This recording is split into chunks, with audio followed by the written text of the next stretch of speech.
Begin with breaking news. The coronavirus is now rocketing across the U.S. so rapidly. More than 1 million people have been infected in just the past 5 days. When I first heard about the pandemic, I was a junior in high school. I was enjoying the last years I had with my childhood friends and beginning to look at colleges. I was excited to get a small 3-week break from school and didn't think much else of it. I definitely did not know what was about to come. During this time, I could no longer see friends at school or gather at parties. I started spending lots of time outdoors, hiking and picnicking with social distance. I also went camping. At first, I felt social connectedness and I had frequent social interaction during the first part of quarantine, but as time went on and the pandemic continued, I became socially isolated and even depressed. I attended a school of almost entirely students of color, not all of whom had access to computers or even decent internet. During the pandemic, many of my classmates who had less resources stopped attending school and some dropped out entirely. I definitely struggled with online school due to the fact that I have learning disabilities and I can get distracted very easily. It was apparent that the pandemic impacted people in different ways. Structural inequities such as access to resources was compounded by the pandemic. For example, my white mother was able to work from home and earn her regular salary, while my Latino immigrant father had less work, lost money, and had to go to work every day, even before the vaccine was available to him.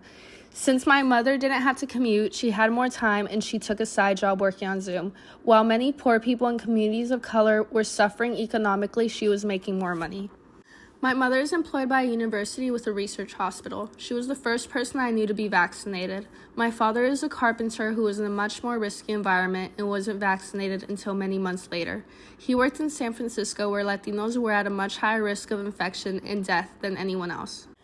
Crimes committed by members of wealthier classes, such as powerful CEOs or celebrities, oftentimes receive less punishment than crimes committed by people of minority races or lower socioeconomic status. My brother, who is Latino, was incarcerated right before the pandemic started. He got COVID in jail twice. He was also the second person I knew to be vaccinated. At the beginning of his incarceration, I could visit him. But once the pandemic hit, in-person visits were prohibited. Even when the rest of the world began to open up, the jail continued to deny in-person visits. I could only see my brother on Zoom, and I could see him becoming depressed once we could no longer visit in person. I graduated high school during the pandemic. It was a very bittersweet moment since I was not able to experience the quote-unquote normal things a senior in high school would do. I couldn't experience a prom or a graduation ceremony, two memories of two special moments you will have for the rest of your life. Despite this, I was not too upset, knowing I was about to move on to the next chapter of my life. Me and my high school best friend decided on Chico State. I was definitely nervous about living in the dorms and going back to college after the pandemic. I was worried my social skills would be too affected by not being able to socialize well with others for years. All of that aside, I was so excited to not only be going to college, but also go back to in-person.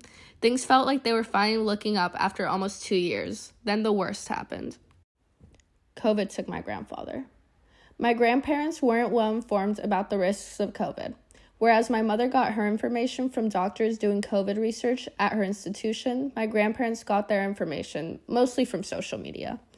They engaged in more risky behavior. For example, they attended large social events unmasked. In December of last year, my grandfather contracted COVID. He was hospitalized and declined quickly. Just a few weeks after getting sick, he died. I have to wonder if he had access to better information about the risks he was taking, he might have lived. The pandemic is something I will remember for the rest of my life. I still to this day feel like I am recovering from it.